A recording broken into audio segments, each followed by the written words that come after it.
Not really. Nothing's really, set in stone or, any dates or anything thus far. But we definitely working on that fight to happen.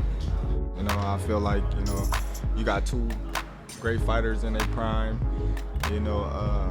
fighting for all the marbles. It's going to be an exciting fight, and I just can't wait for it to happen. He's a tremendous, talented guy. I've been watching him in the amateurs. It's going to be a force to reckon with. And me and him later down the line, if that, come on my table and it's a right fight for me, I'm taking it all. I'm taking it all. The most anticipated fight in boxing today, or one of the most anticipated fights today, is Terence Crawford against Errol Spence.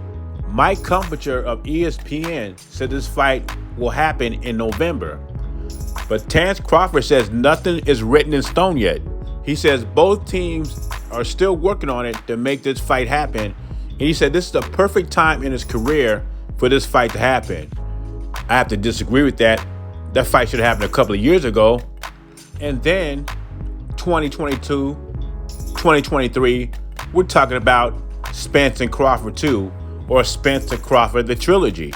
But we can't cry over spilled milk. So what I'm saying is, if these guys pass this opportunity up for greatness in the biggest payday of their life, then they both are foolish. And it would be a shame for the boxer fans if this fight doesn't happen. Both have options. Spence stays moving up to 154. So does Terence Crawford. But if he doesn't get the fight with Spence, he wants to move up to fight Jermell Charlo for his belt. And you can tell by Jermell Charlo's mannerisms and how he's talking, he doesn't really want to see Terence Crawford at 154. So if Terence Crawford does not get the Errol Spence fight, which I want to see, and he doesn't get the Jermell Charlo fight, first thing I want to say is I don't think Terence Crawford avoids competition. Terence Crawford is going for greatness. He wants titles, wants to be undisputed in his second weight class. But if those two fights are taken off the table, you still got to eat. And that's when the second tier comes into play. The Jaron and Ennis, the Virgil Ortiz, fighters like that. And there's been talk on YTBC that Jaron Ennis could beat Errol Spence and Terence Crawford. He is talented enough. From what I've seen of him, he has superstar potential. And Bud Crawford might have to see him sooner than later if he can't iron out a deal with Errol Spence. And like I know, Jermell Charlo is not going to fight Bud Crawford.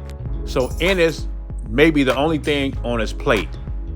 And he said he will take it all, especially if the fight makes sense. And if you can't get Jermell Charlo, why move to 154?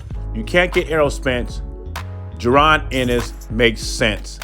If Jaron Ennis beats Terence Crawford, he get all the praise in the world, and he would deserve it. They would say a new star is born, and they would be right. But would they give Terence Crawford the same praise that they give Jaron Boots Ennis? Or would they say he beat a young and unproven fighter? And that is something the Spence fanboys would say. Oh, he fought a young and unproven fighter. Jaron Boots Ennis is nobody. But with that same tongue, they'll say Terence Crawford needs to fight Jaron Boots Ennis. Anyway, leave your thoughts and comments below. Jay Beasy, I'm gone.